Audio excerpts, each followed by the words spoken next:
हमने कहा फूफा क्यों बन रहे हो यार, हमने क्या गलत पूछ दिया? हमने कहा रोइए मत, अभी आपका असली आंसू तो 23 तारीख को महाराष्ट्र के लोग निकालने वाले। बात पे कहते हो तुम कि तू क्या है, तुम ही कहो कि अंदाजे गुफ्तगू क्या है। अजीत दादा के साथ घड़ी लेकर के जो गए हैं और अपना समय बदलने का इंतजार कर रहे हैं, वो लोग घर घर घूम करके एक दुष्प्रचार कर रहे हैं। ये मैं आपकी जानकारी के लिए आपको बता दूं, वो ये दुष्प्रचार कर रहे हैं कि हमको वोट दे दीजिए। खास करके जो भाजपा विरोधी वोट है महाराष्ट्र के भीतर, उनके पास जा रहे हैं और कह रहे हैं कि आप हमको वोट दे दीजिए, क्या पता 23 तारीख को हम भी पलट जाएं। मैं एक बात आपको कहता हूं, निश्चित को छोड़ करके अनिश्चित की ओर जाने से निश्चित भी अनिश्चित हो जाता है। और इस बार महाराष्ट्र ने यह अग्नि परीक्षा देख ली है। हम कहते हैं कि आप जिसको इस्तेमाल कर चुके हैं, आपको उस पर विश्वास करना चाहिए, और जो इस्तेमाल हो चुके हैं उसको आपको पहचानना। महाराष्ट्र के साथ खड़ा होने की बात आई, जब अपना ईमान बचाने का बात आया, तो कौन लोग महाराष्ट्र के साथ खड़े रहे और कौन अदानी के पास जाकर के अपना ईमान बेच दिए, उसको पहचानने का यह वक्त है। इस बात को आप याद रखिएगा। मैं आ रहा था, जिधर आप मुंह घुमाइए उधर महायुक्ति का बड़ा बड़ा पोस्टर लगा हुआ था। तो हम देखे कि उसमें पहचानने का कोशिश कर रहे थे। एक चेहरे पे कई चेहरे लगा लेते हैं लोग, बहुत सारे चेहरे थे उस पर।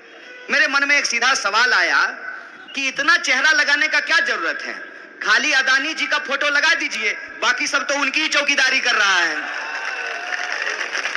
आप बताइए कि महाराष्ट्र के लोग ये तय करेंगे कि महाराष्ट्र में किसकी सरकार बनेगी ना, कि दिल्ली में कोई व्यापारी बैठ करके तय करेगा कि महाराष्ट्र में किसकी सरकार बनेगी। जनता के वोट के साथ गद्दारी किसने की?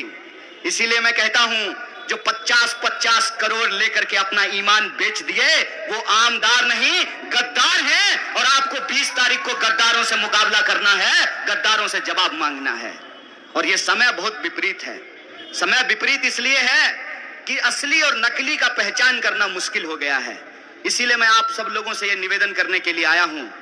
बहुत मुश्किल नहीं है, अगर आप गौर से देखेंगे तो बहुत अच्छे तरीके से आप ये पहचान कर सकते। झूठ है, दूसरे तरफ सच्चा है। एक तरफ बुरा है, दूसरे तरफ अच्छा है। एक तरफ सच्चा है, पक्का है, दूसरी तरफ कच्चा है। अगर आप आंख खोल करके देखो तो यह बात देखी जा सकती है। समझ बचाएंगे और आपके बच्चे विदेश पढ़ने के लिए जाएंगे, ऐसा तो नहीं होगा ना। यही सवाल जब मैंने पूछ लिया तो फडणवीस साहब फूफा की तरह वीडियो चैनल पर रो रहे थे, कर रहे थे। हमने कहा फूफा क्यों बन रहे हो यार, हमने क्या गलत पूछ दिया है? उन्होंने कहा कि हमारे परिवार पर हमला कर दिया। हमने कहा कैसे हमला कर दिया भैया? हमने तो इतना ही पूछा ना कि हम धर्म बचाएंगे और आपके घर के लोग रील बनाएंगे, हमने इतना ही पूछा। अगर रील बनाना खराब बात है तो मत बनाइए, अगर रील बनाना अच्छी बात है तो इसमें बुरा मानने वाली क्या बात है? और रील तो हर कोई बनाता है, आजकल तो हर कोई रील बना रहा है। आजकल तो रेल मंत्री भी रील ही बना रहे हैं, तो कई बार कंफ्यूज हो जाते हैं कि रेल मंत्री है कि रील मंत्री है। हमने कोई गलत बात तो की नहीं, तो ये हूं करके रोने लगे।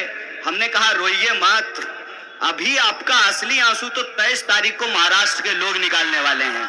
महाराष्ट्र के आम आवाम, मेरा आपसे निवेदन है कि इन गद्दारों से मुकाबला कीजिए। जमहूरियत की ताकत से, वोट की ताकत से करोड़ रुपया प्रधानमंत्री जी के दोस्तों का माफ किया जा सकता है, तो हम महाराष्ट्र की आम आवाम का बिजली बिल माफ करेंगे, क्योंकि ये देश उनका भी है। यही संकल्प हम लेते का मतलब, यहाँ जो करोड़ों लोग रहते हैं, चाहे वो मंदिर जाते हो, मस्जिद जाते हो, गुरुद्वारा जाते हो, चर्च जाते हो, बौद्ध मठों में जाते हो, हिंदू हो, मुस्लिम हो, सिख हो, ईसाई हो, बौद्ध हो, पारसी हो, जैन हो, यह देश सबका था, है और रहेगा। यही हमारा ऐलान है और यही ऐलान हम आपके बीच करने के लिए आए हैं कि जितनी कोशिश करनी है इनको कर लीजिए। एक साहब ने कहा कि डराते हैं, गालिब ने क्या खूब लिखा है, हर एक बात पे कहते हो तुम कि तू क्या है, हर एक बात पे कहते हो तुम कि तू क्या है, तुम ही कहो कि अंदाजे गुफ्तगू क्या है। हमने आपको वोट दिया, हमारे वोट से आप चुन करके गए, चुनकर जाने के बाद आपने हमारे ईमान का सौदा कर लिया। आज 5 साल बाद एक बार फिर आप जनता की अदालत में हैं और जमहूरियत में जनता ये तय करती है कि जिसको इज्जत से गद्दी पे बिठाया है उसको उसी बेइज्जती से कान पकड़ करके गद्दी से नीचे भी कर सकते हैं, और ये हमारी ताकत है।